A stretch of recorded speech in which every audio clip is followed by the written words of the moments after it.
The cafe was always filled with the comforting smell of freshly brewed coffee, the soft hum of conversation, and the clinking of cups and saucers.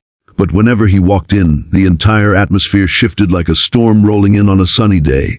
His name was Victor Crane, a self-made millionaire with a sharp suit, colder eyes, and an arrogance that made every soul in the cafe shrink back. No one dared speak against him. Not the regular customers, not the baristas, not even the manager. He owned half the street with his investments, and he made sure everyone knew it.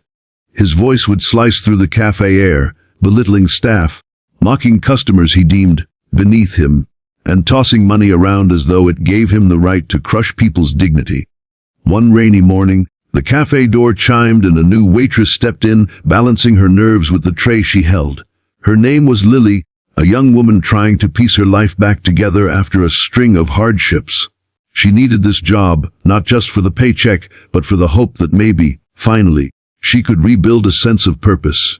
She noticed the strange tension among the staff when they whispered, "He's coming," their faces pale, their hands trembling slightly as they rushed to prepare his usual order before he even sat down. Lily didn't understand at first, but then Victor Crane entered. He strode in like he owned the place, umbrella dripping on the polished floor, snapping his fingers for attention as though everyone existed only to serve him. He barked at the barista for the inferior coffee beans, criticized a mother at the next table for letting her child color too loudly, and sneered at the waitress who accidentally spilled a drop of water on his table. The room fell silent every time he spoke. People bowed their heads, swallowing their pride, too afraid to spark his wrath. Lily watched, her heart pounding. She had known men like him before, men who believed wealth gave them the right to strip others of their self-worth. Her father had been crushed by one, losing his job and his dignity when a rich boss decided he was expendable. She had promised herself she would never again let arrogance silence her. But here she was, holding her notepad tightly as Victor fixed his sharp gaze on her. "You're new," he said with a smirk. "I hope you're not as incompetent as the rest of them. Black coffee, double shot, and hurry, I don't have time to waste." 1,000 thoughts ran through Lily's head. The old fear whispered, "Stay quiet. Just do your job. Don't make trouble." But another voice grew louder. "This isn't just about coffee. It's about respect." She forced a polite smile, wrote down his order, and walked to the counter, her hands trembling slightly.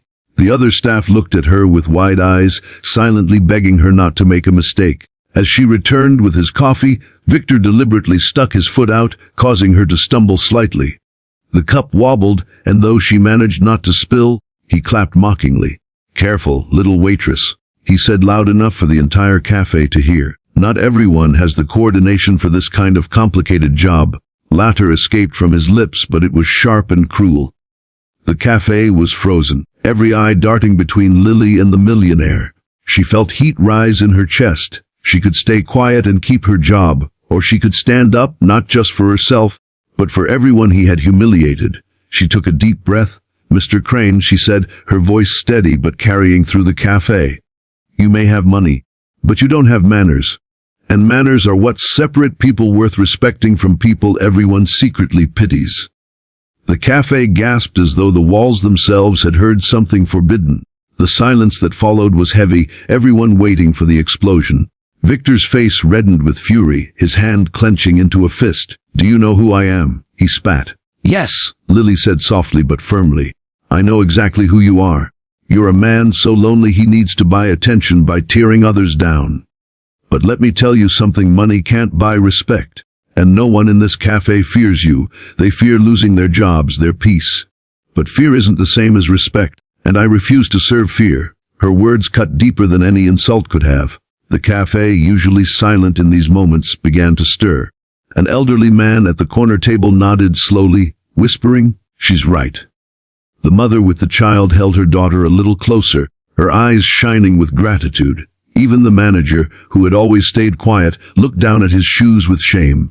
Victor opened his mouth to retort, but nothing came. For the first time, he was speechless. He slammed a wad of bills on the table, stood abruptly, and stormed out, the door banging behind him. The room was filled with stunned silence, then slowly it shifted into something else. Applause, soft at first, then louder, until the entire cafe erupted in claps and cheers. Lily's eyes filled with tears she quickly wiped away. She hadn't done it for applause. She had done it because someone needed to. In that moment, she wasn't just a waitress. She was a voice for everyone who had ever been silenced by arrogance and cruelty. Days passed, and Victor never returned to the cafe. Words spread about the new waitress who stood up to the millionaire, and the cafe became busier than ever, filled with people who wanted to sit where she worked, who wanted to feel the courage she had ignited. Lily became a symbol, not of defiance alone, but of dignity, the kind that no amount of money could buy. And as she poured coffee and shared smiles with strangers who became friends, she realized something important. Courage isn't the absence of fear. It's choosing to stand tall even when fear grips your chest. That day, she didn't just change her life. She gave everyone in that cafe a story they would carry forever. So if you're watching this now, ask yourself, when you see arrogance and cruelty in front of you, will you stay silent or will you find the courage to speak? If Lily's story inspired you, don't forget to like this video, subscribe to the channel, and share it with someone who needs a reminder that standing up for what's right can change everything. Because sometimes all it takes is one brave voice to silence a lifetime of fear.